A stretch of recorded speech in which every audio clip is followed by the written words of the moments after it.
اعوذ باللہ من الشیطان الرجیم بسم اللہ الرحمن الرحیم وما أصابكم يوم التقى الجمعان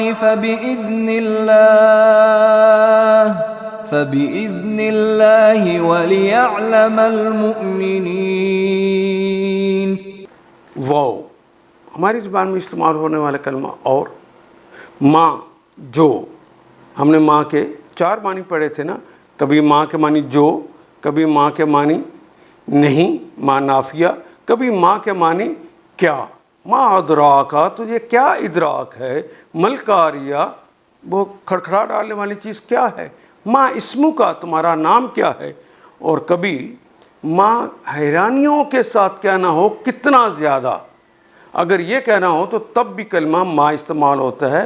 جس طرح ہم اردو میں ایک نعت پڑھتے ہیں، ماں اجملہ کا، ماں احسنہ کا. اور رسول پاک آپ کتنے خوبصورت ہیں. اتنا بھی کوئی خوبصورت ہو سکتا ہے. ماں احسنہ کا، رسول پاک آپ کتنے اچھے ہیں. بھلا اتنا بھی کوئی اچھا ہو سکتا ہے. یہ جو حیرانیوں کے ساتھ کتنا کہنا ہے، اس کے لیے بھی کلمہ ماں استعمال ہوتا ہے. تو یہ 4 معنی میں ہے قرآن حکیم میں. تو آپ جو معنی فٹ ہوتے ہوں وہ وہاں پہ کر دیجیے. وما اصابکم، اور جو مصیبت میں تم مبتلا ہوئے. یوم اردو کا کلمہ دن.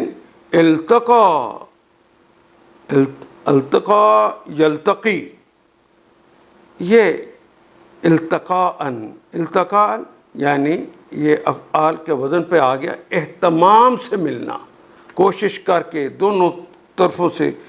ما صابق یوم التقا جمعانی، جمع اور جمعانی، جمع کا کلمہ اس کے ساتھ الف اور نون کا اضافہ ہو گیا ہے. عین کے بعد ایک الف اور نون آ گیا تو اس نے 2 جمع بنا دیے.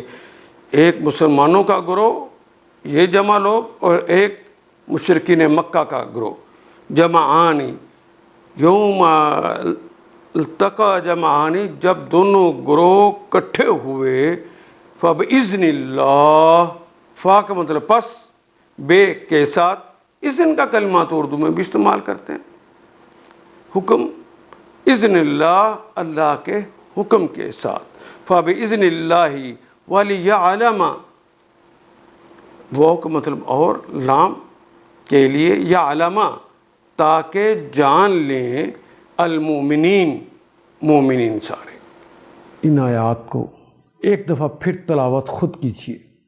عربی و مبین پڑھتے ہوئے دیکھیے کیا بات پوری اندر اتر رہی ہے. کیا یہ اردو کے سانچے میں ڈھلتی گئی ہیں عبارتیں.